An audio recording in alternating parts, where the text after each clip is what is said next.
algunos de nuestros emigrantes españoles vinieron con malos deseos a América, pero bueno, han quedado los buenos, ¿sí?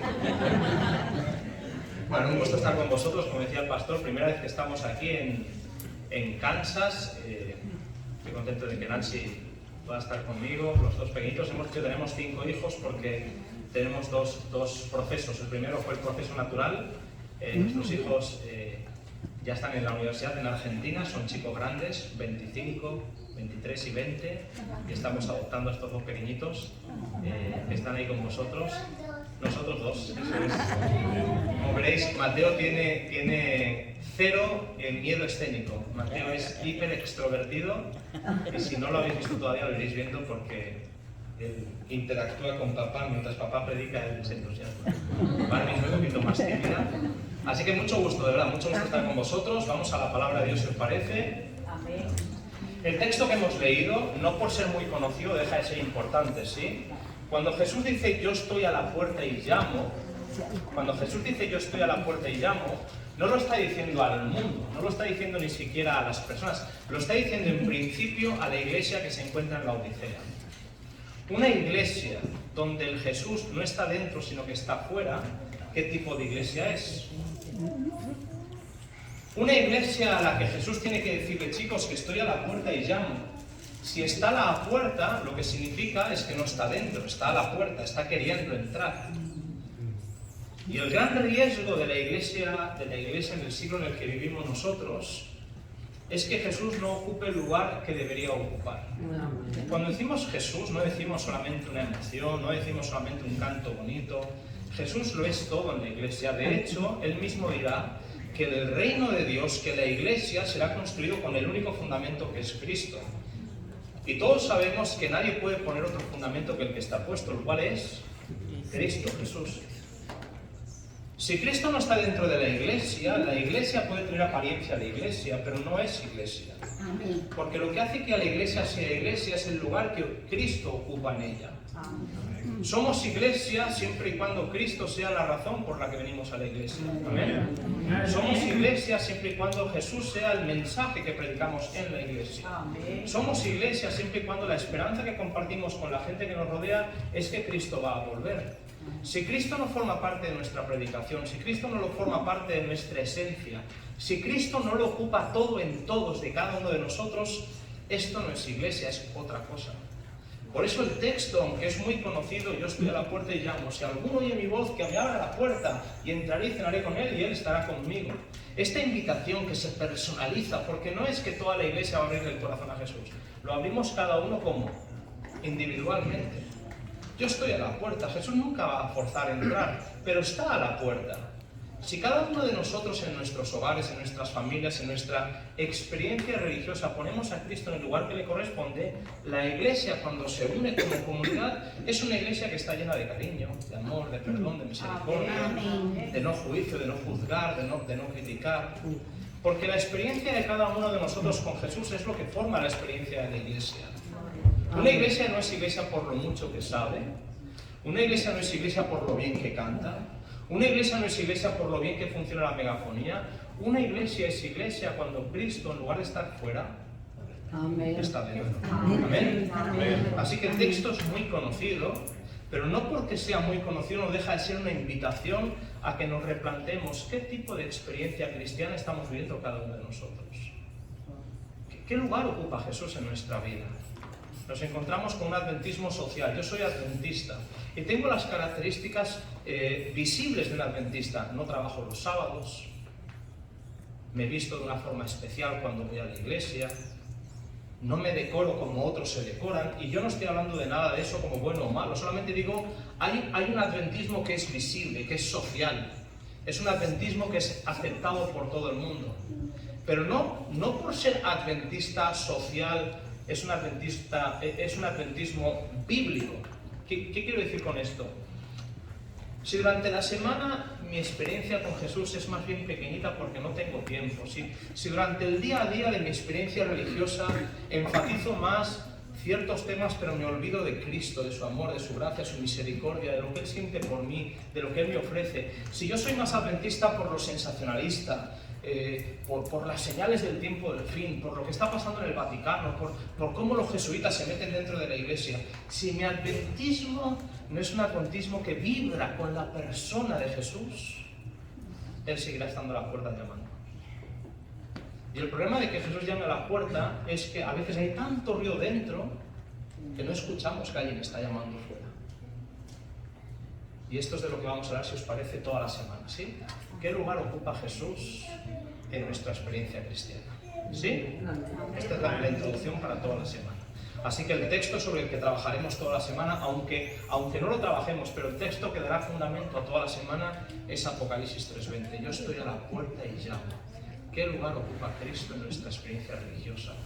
¿Qué lugar ocupa Cristo en mi discurso religioso? ¿Qué lugar ocupa Cristo en mi experiencia espiritual?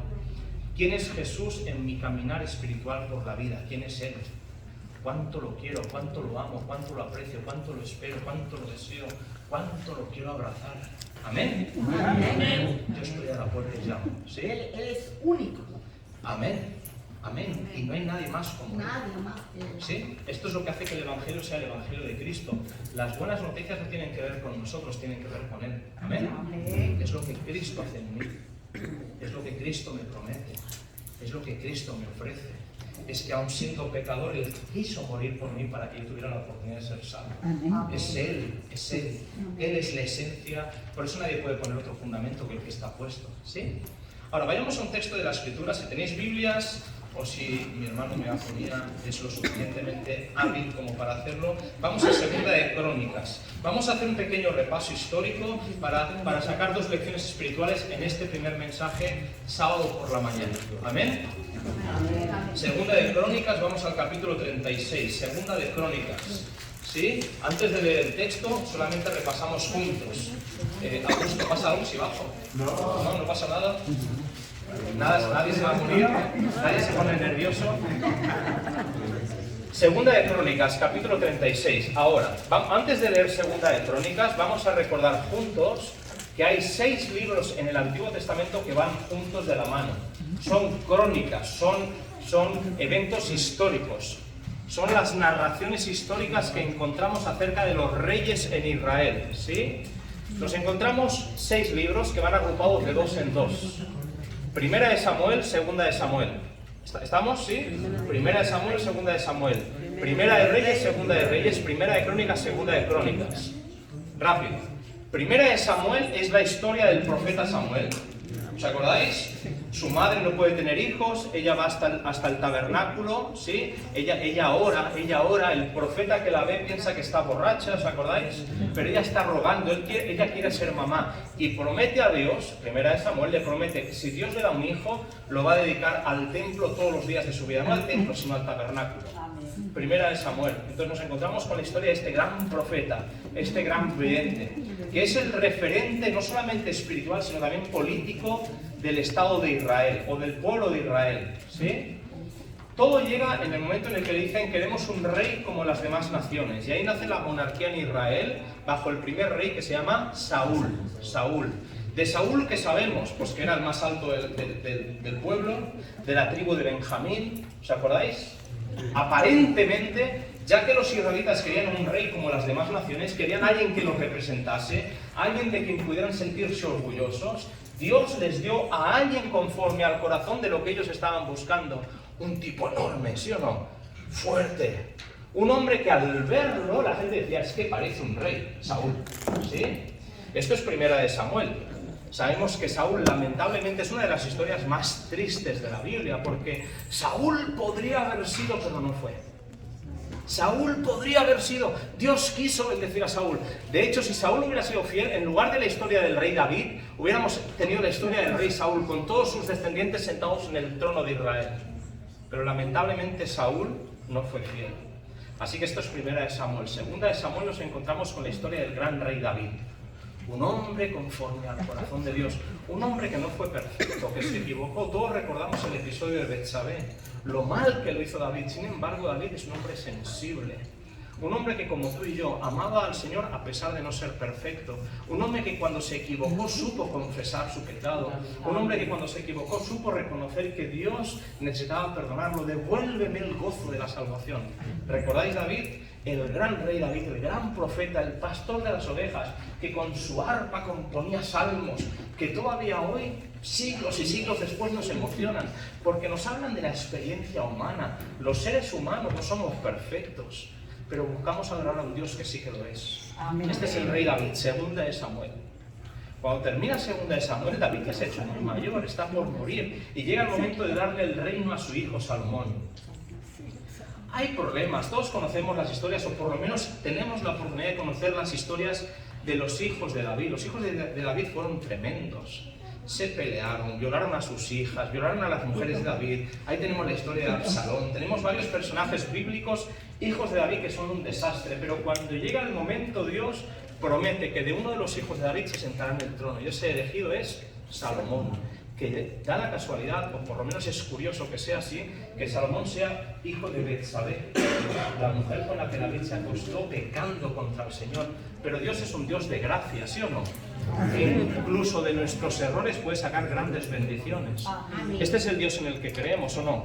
El Dios de las segundas oportunidades. Dios no te juzga por los errores que cometes, Dios te libra de los errores para que seas una mejor versión de ti mismo. Esto no significa que queramos seguir pecando, que queramos seguir equivocándonos, porque cuando yo miro a Jesús yo quiero ser como Él. ¿Amén? Así que Salomón surge. Estamos haciendo un poco de historia, Primera de Reyes. Salomón surge y nos encontramos con todo el episodio de Salomón. Y conocemos esta historia, también una historia triste, pero que tiene una primera parte de la vida de Salomón que es magnífica. Dios se le aparece en un sueño. ¿Qué quieres, joven Salomón? Es que este pueblo es demasiado grande, requiero sabiduría, yo no sé gobernar. Dice, como no has pedido ni gloria, ni fama, ni riquezas, primero te doy lo que has pedido, pero te doy todo lo demás. Y nos encontramos que en el momento de Salomón, el reino de Israel es cuando tiene su mayor esplendor. Por eso, en aquel momento, lo que David quiso haber hecho, que es construir el templo, David no lo pudo hacer porque el profeta Natán le dijo, tus manos están manchadas de sangre. ¿Recordáis conmigo? Sí. Pero no lo harás tú, pero lo hará tu hijo. Y Salomón construye el templo. Y llamamos al templo de Israel, le llamamos el templo de Salomón, que es una de las maravillas del mundo antiguo. ¿Estáis conmigo? Sí, es una de las maravillas del mundo antiguo. Si has estado alguna vez en Tierra Santa, si has estado alguna vez por allí y has paseado, no sé si alguna habéis estado alguna vez, pero no importa dónde estés, cuando tú te acercas a Jerusalén, donde tú te acerques a Jerusalén, Jerusalén siempre está en lo alto del monte Moria, en lo alto del monte. Así que si estás en Jericó, ahí está Jerusalén. Si estás en Belén, ahí está Jerusalén. Si estás en los campos de Nazaret, ahí está Jerusalén. Estés donde estés, desde donde tú vengas a Jerusalén, Jerusalén siempre está en lo alto del monte. Y en lo alto del monte estaba el templo de Salomón. Y el templo de Salomón brillaba como el sol. ¿Por qué? Porque a las paredes de mármol blanco las habían recubierto con oro. Así que imagínalo conmigo, donde quiera que tú estuvieras, ahí estaba el templo, y el templo era el edificio más grande con diferencia de toda Jerusalén, y estaba en lo alto del monte, y era un edificio del que todos los israelitas se sentían como orgullosos, porque era bonito, una de las maravillas del mundo antiguo. ¿Estáis conmigo? ¿Sí? ¿Hasta aquí estáis conmigo? Primera de Reyes. Si avanzamos en la historia, Primera de Reyes, Segunda de Reyes, es la sucesión de los hijos de Salomón por un lado y los reyes de Israel por otro. Vamos a explicarlo esto rápido para llegar a donde queremos llegar. Cuando Salomón muere, Salomón es rey, igual que Saúl y David. Salomón es rey de las 12 tribus. ¿Estáis conmigo? Todo Israel, las 12 tribus de Israel, los 12 hijos de Jacob, sus tribus han formado lo que se llama la nación de Israel. Salomón es rey de las 12 tribus. Y como Salomón se estropea al final, como Salomón apostata, como Salomón se aparta de Dios, como Salomón no solamente se conforma con construir el templo, sino que empieza a construir casas hermosas para él y templos para otros dioses, Salomón empieza a imponer impuestos a toda la nación de Israel. Cuando Salomón muere, llega al trono Roboam. No voy a hacer ninguna pregunta, así que no tenéis ni que aprenderos los nombres. Pero después de Salomón viene Roboam. Roboam, las tribus vienen y le preguntan, oye, ¿nos bajarás los impuestos? ¿Serás un poquito más misericordioso que tu papá? Y Roboam pide consejo, uno, a los ancianos que habían estado con Salomón, 2, a los jóvenes que eran sus compañeros, sus amigos. Los ancianos que habían estado con Salomón le dicen, bájale los impuestos, muéstrales misericordia. Ten cuidado porque está la cosa muy tensa. Así le dijeron los viejos, pero los jóvenes le dijeron, no te muestres débil, porque si tú les bajas los impuestos pensarán que tú eres un rey más débil que tu padre Salomón. Y él, en lugar de aceptar el consejo de los ancianos, Roboam aceptó el consejo de los jóvenes. Y cuando las tribus vinieron para recibir la respuesta, dijo, mi dedo meñique es más grande que la cintura de mi padre. Así que si él os cobra impuestos, yo los voy a duplicar. Y en ese momento, tal y como Dios ya había profetizado, se rompió el reino. ¿Estáis conmigo? Sí. De las 12 tribus, 10 formaron las tribus de Israel, las tribus del norte, lo que en la Biblia llamamos Efraín. Y la capital de las 10 tribus del norte se llama Samaria. Hay historia, pastor. Esto es bíblico, todo lo conocéis más o menos, ¿sí o no? Las 10 tribus de Israel son las tribus del norte, Efraín, y la capital es Samaria. El primer rey de las 10 tribus de Israel se llama Jeroboam. Y desde Jeroboam hasta la caída de Israel, ninguno de los reyes fue fiel. Ninguno. Todos apostataron. ¿Qué significa apostatar? No tuvieron en cuenta al Dios de Israel. Jeroboam construyó 2 becerros en la frontera con el reino del sur, para que los ciudadanos del reino del norte no tuvieran que ir a Jerusalén a adorar al templo, porque él decía, si mi gente que vive en el reino del norte viajan hasta la capital del reino del sur para adorar a Dios, me van a abandonar a mí. Así que para que no lo abandonaran a él, Jeroboam construyó 2 becerros. Desde que Jeroboam construyó 2 becerros en el reino del norte, nadie más volvió a cruzar para ir a Jerusalén. Por lo tanto, el conocimiento de Dios en el reino del norte poco a poco fue desapareciendo. ¿Estáis conmigo? ¿Sí? No hubo ningún rey fiel en el norte, ninguno. Solo hubo pequeños episodios donde algunos profetas como Elías o Eliseo consiguieron que el pueblo reconociera que Dios, el Dios de Israel, era el único y verdadero Dios. Por ejemplo, ¿recordáis el episodio del Monte Carmelo? Donde el profeta Elías se enfrenta a 400 profetas de Baal y 450 profetas de Asera. Y el profeta Elías le dice, ¿hasta cuándo dudaréis entre 2 pensamientos? Si Dios es Dios, seguidle a Él. Y si los dioses son los dioses, iros con ellos. ¿Os acordáis? Monte Carmelo, ¿sí? Pero aunque hubo pequeños episodios en el reino del norte, pequeños episodios en los que Dios intentó alcanzar al pueblo y el pueblo se dejó un poquito alcanzar, normalmente en el norte ya no fueron más hijos de Dios. Fueron idólatras. Esto es el reino del norte. Así que rey tras rey en el norte, rey tras rey en el norte, siglo tras siglo, año tras año, poco a poco se fueron apartando de Dios hasta que finalmente los asirios conquistaron el reino del norte y el reino del norte desapareció. ¿Estáis conmigo? ¿Sí? El reino del sur fue un poquito diferente. En el reino del sur siempre se sentó un hijo de David en el trono. Y hubo reyes buenos y hubo reyes malos. Hubo reyes que bendijeron al pueblo acercándolos a Dios y hubo reyes que maldijeron al pueblo alejándolos de Dios. Hubo reyes reformadores que reconstruyeron el templo y que reconstruyeron el altar y que volvieron a celebrar la Pascua, y hubo un montón de reyes que se olvidaron de Dios y destruyeron el templo. ¿Sí? Estos son siglos de historia. Y cuando llegamos a Segunda de Crónicas, que por cierto, si Primera de Samuel es Samuel y Saúl, Segunda de Samuel es David, si Primera de Reyes es Salomón, y a partir de ahí nos encontramos con toda la sucesión de reyes del norte y del sur, cuando leemos Crónicas, en Crónicas solamente habla del reino del sur. Esto es para que cuando leamos la Biblia sepamos qué estamos leyendo, ¿sí? Estos 6 libros son paralelos, van juntos, son la historia del pueblo de Israel cuando vivió en la tierra de Canaán como reino, ¿sí? Fijaos cómo lo resume este texto. Estamos en Segunda de Crónicas, en el capítulo 36. Si lo tenéis, decís amén. Amén. Qué lindos sois, muchas gracias. Fijaos lo que dice el texto aquí. Voy a leer, dejadme que lea desde el versículo... Venga, va, desde el versículo 15. Segunda de Crónicas 36, versículo 15. Muchas gracias. Dice así, lo tenéis en pantalla también. Jehová, el Dios de sus padres, les envió constantemente avisos por medio de sus mensajeros porque Él tenía misericordia de su pueblo y de su morada. Versículo 16, mirad cuál es la primera palabra. En la pantalla la primera es más, en mi versión es pero, ¿sí? Dios les envió constantemente mensajeros, Dios les extendió constantemente su misericordia, Dios lo intentó. ¿Cuál es la palabra que viene ahora? Pero. Cuando Dios lo intenta, si después viene un pero, lo que viene después es muy malo, ¿sí o no? ¿Estáis conmigo? ¿Sí? Dios lo intenta, y esto quiero que lo entendamos, Dios lo intenta. Pero, mira lo que dice en mi versión, pero ellos se mofaban de los mensajeros de Dios y menospreciaban sus palabras, burlándose de sus profetas, hasta que subió la ira de Jehová contra su pueblo.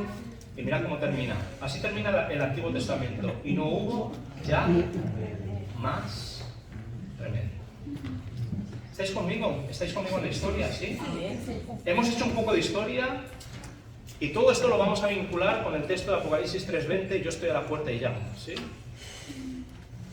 Dios, cuando ve a su pueblo, ve años y años y siglos de historia.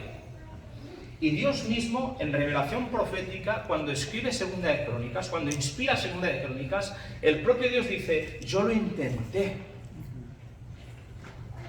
Fueron años de paciencia, años de segundas oportunidades. Yo mandé mensajeros, yo intenté alcanzarles, ¿cuál es la palabra? Pero no me hicieron caso. Y al final, ¿qué pasó? ¿Cuál es la frase? Y al final no hubo más. ¿Os parece triste o no la frase?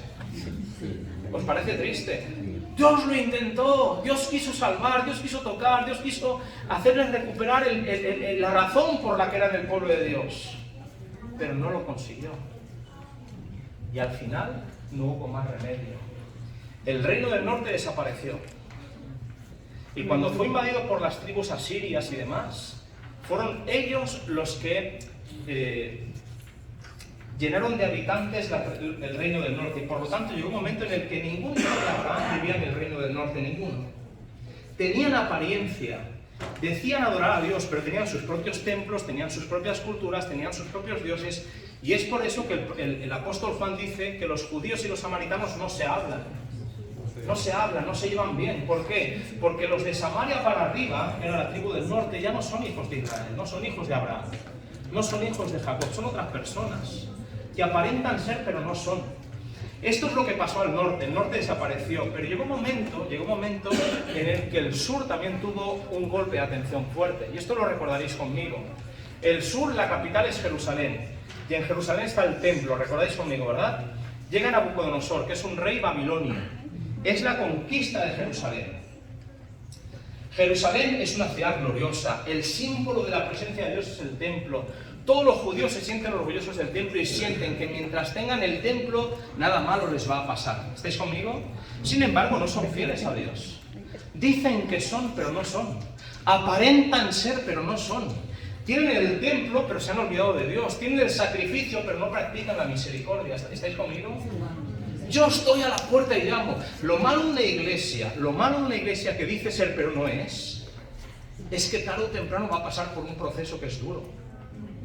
Y el templo, que era el símbolo de la presencia de Dios, va a ser totalmente destruido. ¿Por quién? Por Nabucodonosor y su ejército. Y empieza lo que llaman los 70 años de exilio en Babilonia. ¿Sí? 70 años de exilio en Babilonia. Ahora fijaos conmigo, estamos haciendo un poco de historia, vamos a terminar con dos textos bíblicos para entender qué estamos queriendo decir en el primer mensaje de la semana. Pero llegan 70 años de exilio. Y entonces, la primera ola, ¿sí? La primera ola son aquellos que fueron a Babilonia en el primer momento migratorio. Hay gente aquí que lleva ¿cuántos años en Estados Unidos? Aquí habrá gente que lleva un montón de años, ¿sí o no? Hay gente que lleva menos. ¿Estamos o no? Esto lo entendemos. Los que somos emigrantes entendemos lo que significa esto.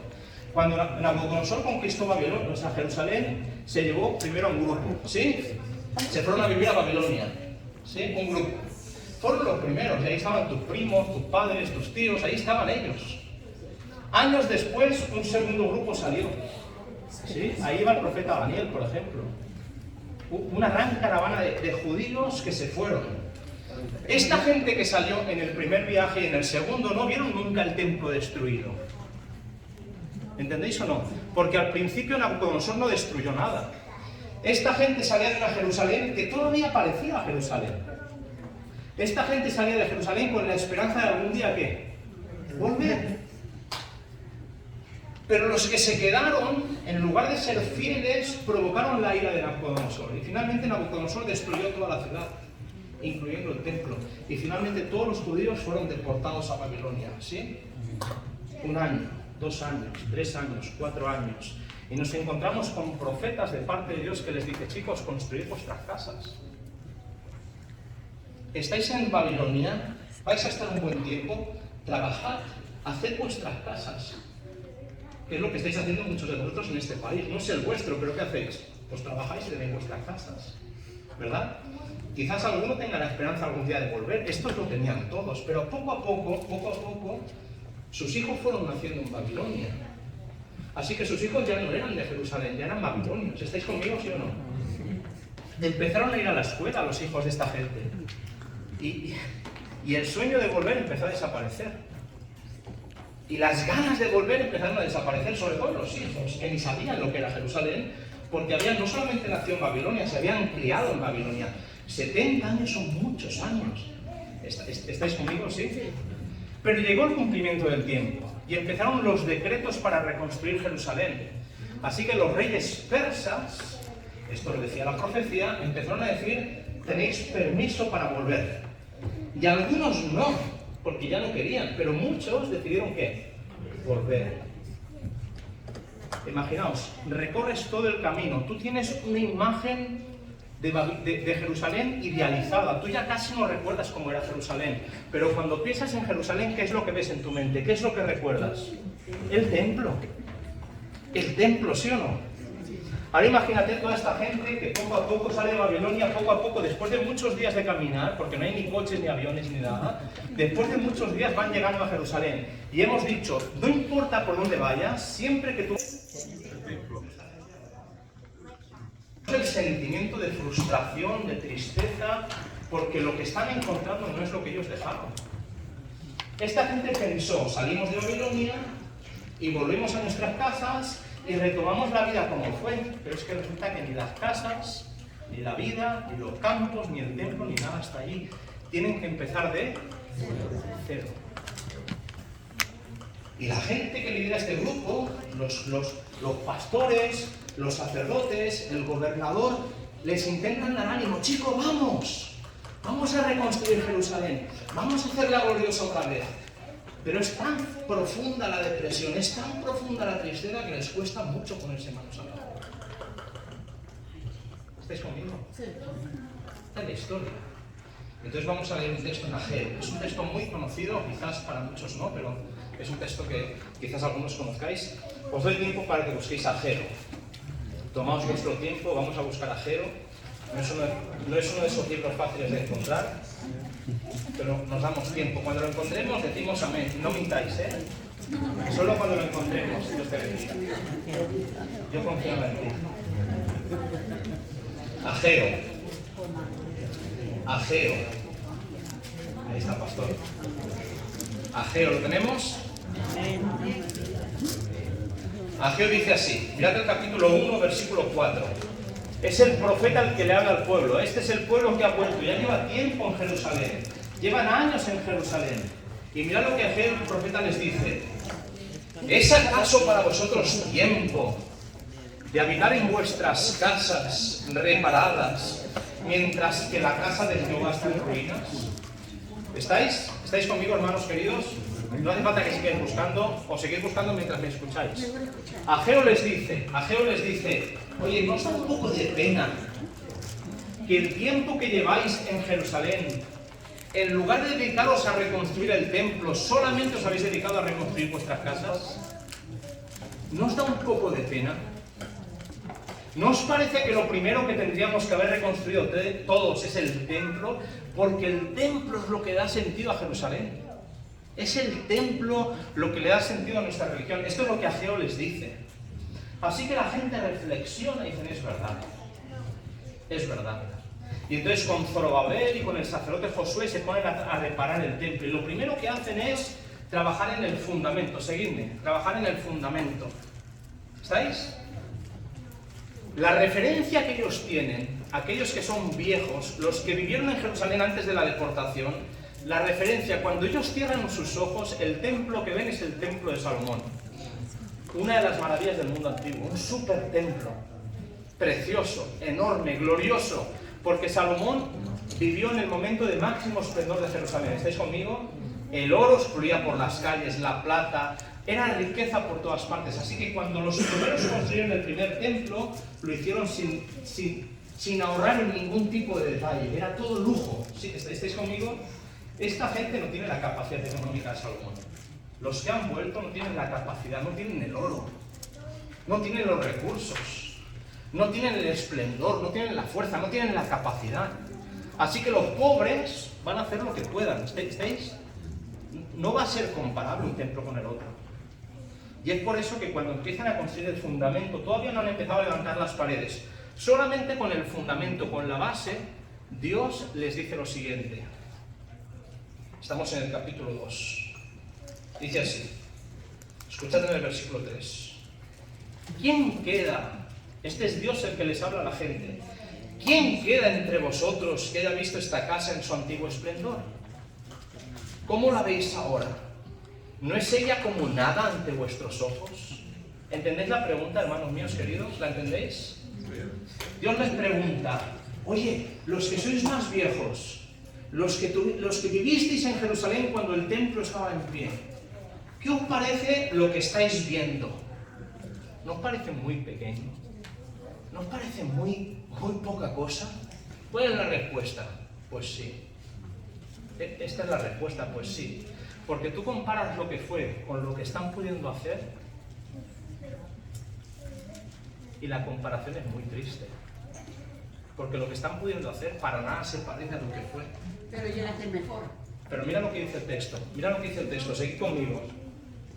Voy a leer, Versículo 4. Pues ahora, Zorobabel, anímate, dice Jehová. Anímate tú también, sumo sacerdote Josué, hijo de Josadac. Cobrad ánimo, pueblo todo de la tierra, dice Jehová, y trabajad, porque yo estoy con vosotros, dice Jehová de los ejércitos. Amén. Ánimo, chicos. No os dejéis llevar por las apariencias. Seguid trabajando porque yo estoy con vosotros. Amén. Y esto es un mensaje muy bonito. Versículo 5. Según el pacto que hice con vosotros cuando salisteis de Egipto, así mi espíritu estará en medio de vosotros. No temáis, seguid, no temáis. Porque así dice Jehová, el Dios de los ejércitos. De aquí a poco tiempo yo haré temblar los cielos y la tierra, el mar y la tierra seca. Haré temblar a todas las naciones, vendrá el deseado de todas las gentes y llenaré de gloria esta casa, ha dicho Jehová de los ejércitos. Mía es la plata y mío es el oro, dice Jehová de los ejércitos. Y mira lo que dice ahora. La gloria de esta segunda casa será mayor que la primera. Amén. Ahora, esta es la primera lección que tenemos que aprender, hermanos míos queridos. Cuando decimos que Cristo está a la puerta llamando, esto implica que si está fuera llamando es porque no está dentro. Y sin embargo, lo primero que aprendemos de toda la historia que acabamos de repasar es que la gloria de una casa, la gloria de una iglesia, no depende de lo bonita que es por fuera, sino de quién la llena. Amén.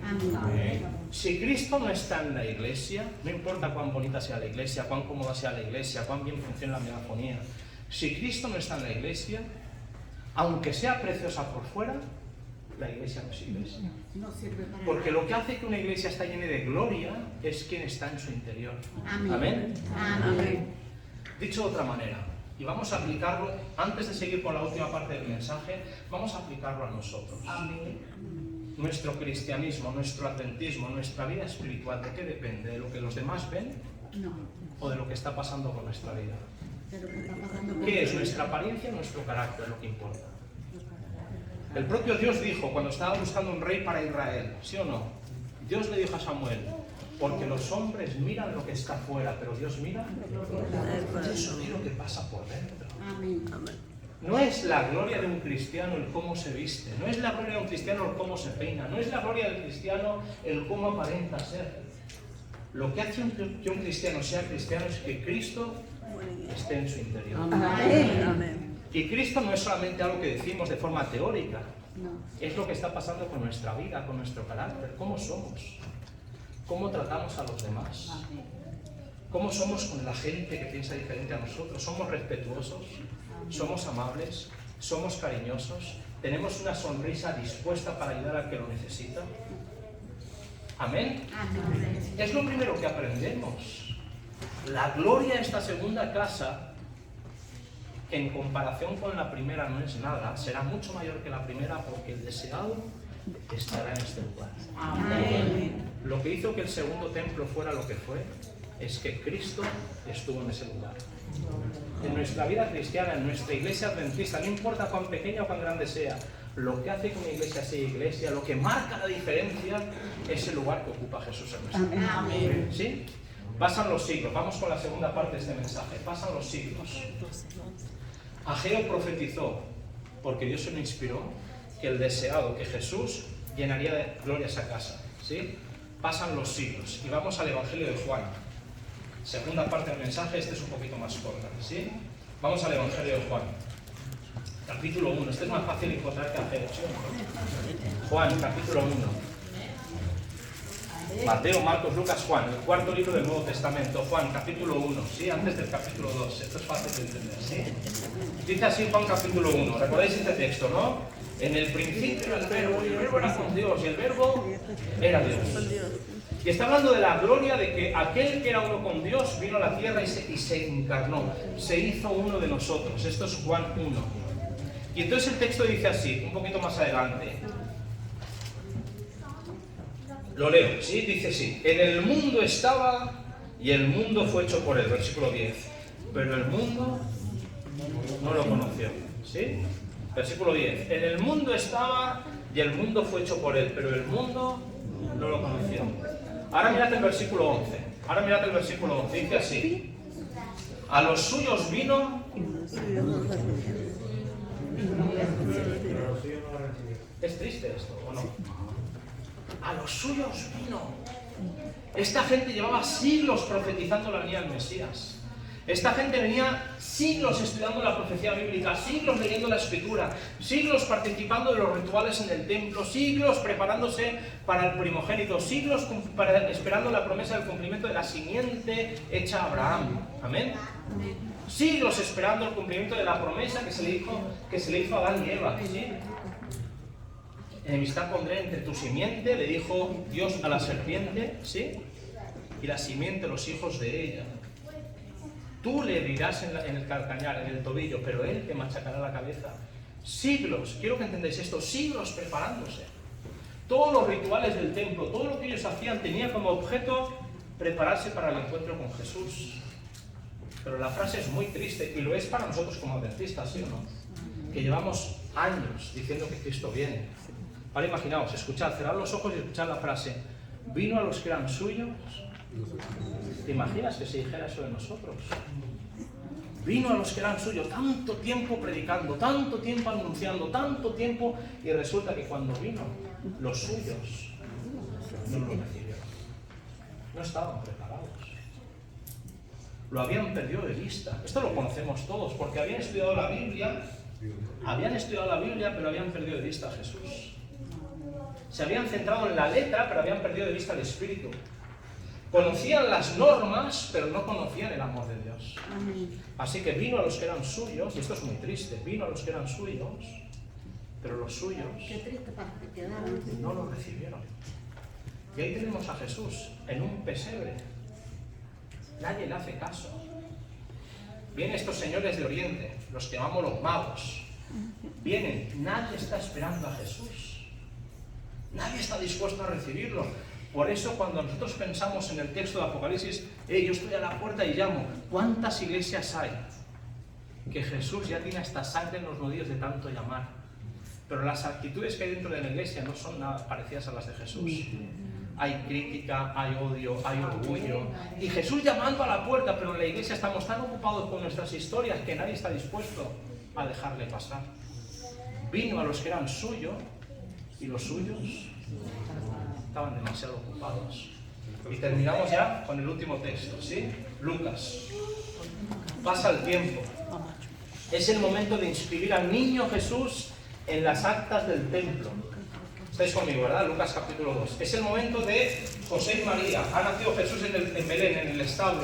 Ahora han pasado los días y ahora tienen que inscribir. Es parte del rito de Israel. Ahora tienen que inscribir al niño Jesús en las actas del templo. Así que van a llegar estos papás pobres, imaginaoslos conmigo, ¿sí? Pobres, no tienen riqueza, no tienen apariencia, dos hombres humildes, papá y mamá, con un bebé en los brazos. ¿Cuántos papás ha visto así el sacerdote? ¿Cuántos? Esperando el Mesías. Pero allí eran estos padres, y cuando el sacerdote levanta la mirada, se da cuenta de que esta gente que viene no le van a dar una gran ofrenda porque son pobres. Así que tampoco les hace demasiado caso. Sin embargo, en los brazos de María está el hijo de la promesa, el rey de Israel, el descendiente de la tribu de Judá, el verdadero rey que ocuparía el trono para siempre. Está en esos brazos, pero el sacerdote no lo ve, no lo reconoce. Dice el texto bíblico que tal y como llega, el sacerdote lo agarra en sus brazos, escribe el nombre Jesús, que es un nombre común, que es una promesa, que es una esperanza, porque Él salvará a su pueblo de los pecados. Lo escribe y lo devuelve como si no hubiera pasado nada. Sin embargo, y terminamos, Lucas. ¿Estáis conmigo en Lucas? Amén. Terminamos. Yo estoy a la puerta y llamo. Sin embargo, nos dice así. Es precioso esto, mirad, en el capítulo 2, versículo 21. Capítulo 2, Lucas 2, 21. Leemos juntos y terminamos. Dice así. ¿Estamos? ¿Lo tenemos? Lucas 2, 21.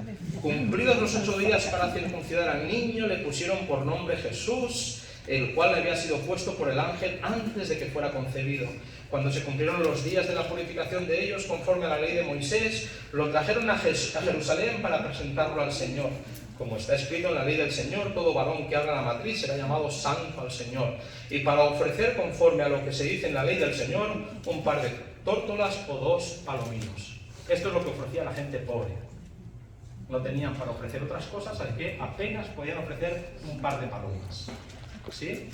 Esto es lo que ellos trae José bajo el brazo. Mientras que María viene con el niño, José trae 2 palomas. Así el sacerdote pudo ver esta gente pobre. Sigue el texto y dice así. Había en Jerusalén, hermanos míos, un hombre llamado Simeón. ¿Amén? Siempre hay en el templo alguien llamado Simeón. Gloria a Dios. ¿Sí? Siempre hay alguien que mientras que los demás no están preparados, él sí que lo está. ¿Amén? Había en Jerusalén un hombre llamado Simeón. Este hombre justo y piadoso esperaba la consolación de Israel y el Espíritu Santo estaba con él. ¿Hay diferencia o no? Entre una persona que viene a la iglesia y una persona que está llena del Espíritu. ¿Hay diferencia o no? Aparentemente parecemos igual, pero somos muy diferentes. No te conformes solamente con venir a la iglesia. Pide a Dios que te llene con su Espíritu. No te conformes con ver lo que los demás ven. Porque mientras que los demás ven un bebé, este hombre ve otra cosa. A la promesa, a la consolación de Israel. Y todo porque el Espíritu estaba con él. Porque el Espíritu te permite ver las cosas de forma diferente. Porque el Espíritu te permite escuchar los sermones de forma diferente. Porque el Espíritu te permite cantar de forma diferente. ¿Sí o no? Porque no es lo mismo venir con el Espíritu, venir sin el Espíritu. Todos lo sabemos. Todos lo sabemos. Sabemos lo que es vivir un cristianismo de vibrar con el Espíritu o un cristianismo en el que estás vacío. Quieres pero no puedes. Te gustaría pero no lo haces. Porque el Espíritu es el que hace la diferencia. Y el texto sigue. Y le había sido revelado por el Espíritu que no vería la muerte antes de que viera el ungido del Señor. Y terminamos. Mirad esta frase. Movido por el Espíritu. Movido por el Espíritu vino al templo. Escucha, ¿quién te mueve cuando vienes a la iglesia? ¿Quién te mueve? ¿Quién te trae? ¿Quién te mueve? Escucha, si no te mueve el Espíritu, cuando escuches un sermón escucharás palabras. Pero si te mueve el Espíritu, cuando escuches un sermón escucharás la voz de Dios. Amén. ¿Lo creéis esto, sí o no? Amén. Porque el texto bíblico nos dice, no es importante lo que se ve en apariencia, lo importante es quién está en este lugar. Amén. Si no venimos movidos por el Espíritu, vendremos a la iglesia y nunca veremos a Jesús. O como todos los demás. Veremos el cómo se viste este, cómo se viste aquel, cómo se peina este, cómo se peina aquel. Esto es lo que veremos. Pero cuando quien te trae, cuando quien te mueve es el Espíritu, Donde los demás ven otras cosas, tú verás a Jesús. Amén. ¿Lo crees o no lo crees? Amén. Yo estoy a la puerta y llamo. Solamente abriremos la puerta de aquel que llama a aquellos que hayamos sido movidos por el Espíritu. ¿Quién te trae a este lugar? ¿Quién te va a traer esta semana? ¿Quién te trae? ¿Qué experiencia cristiana estás viviendo? ¿Qué es lo que más te importa? ¿Qué es lo que más te seduce? ¿Qué es lo que le da importancia? ¿Qué es lo que le da sentido a tu vida cristiana? ¿Lo que los demás ven? ¿O lo que el Espíritu te mueve, te empuja a ver? Movido por el Espíritu, vino al templo y cuando los padres del niño trajeron a ese bebé, él lo tomó en los brazos. Y me encanta pensar que la diferencia entre el sacerdote y nuestro viejo Simeón es que mientras que uno estaba por profesión en el templo, el otro estaba movido por el Espíritu. Amén. Y yo lo que os pido, esta es mi oración, esta semana, el resto de vuestra vida, toda esta historia que decimos que somos cristianos, no sea solamente por apariencia, no sea solamente por costumbre, no sea solamente porque es lo que he hecho toda la vida, hazlo por el Espíritu. Amén. Deja que te mueva el Espíritu y donde los demás vean piedras, tú verás la gloria. Amén. Amén. Oramos, ¿os parece que oremos? Amén. Os invito a ponerse en pie. Oramos, le pedimos al Señor que esta sea nuestra experiencia en esta semana. Padre querido Señor, a través de la historia nos muestras, Padre, que o tú estás al control o nuestra vida es un desastre. Nos dices, Señor, que lo intentaste, que pasaste siglos intentando llamar a la gente, pero al final ya no hubo más remedio. Escuchamos a Jerusalén, Señor, ya escuchamos a Jesús desde aquí, desde este lugar, en Wichita, escuchamos a Jesús decir, Jerusalén, Jerusalén, ¿cuántas veces quise juntarte como la gallina junta sus polluelos?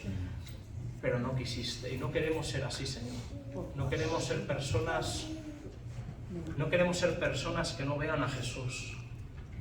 No queremos ser personas que te dejemos llamando a la puerta. Mientras tú llamas, nosotros estamos ocupados en hacer otras cosas. Queremos ser una iglesia que te abre la puerta. Queremos ser una iglesia que te invita a pasar.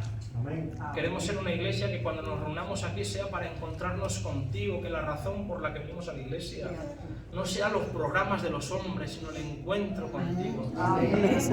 Transforma nuestra vida, purifica nuestro carácter, que no sea solamente nuestro cristianismo apariencia formal, sino que sea una transformación de carácter.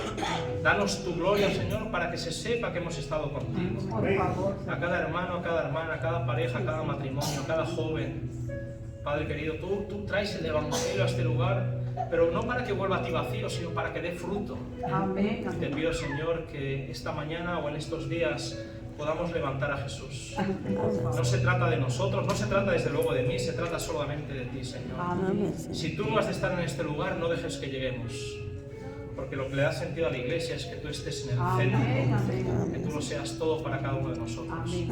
Te pido por cada persona a la que no conozco, te pido, Señor, por cada lucha, te pido por cada cicatriz, por cada problema que seguro que hay en esta iglesia. Que tú seas, Señor, todo en cada uno de nosotros. En el nombre de Jesús. Amén.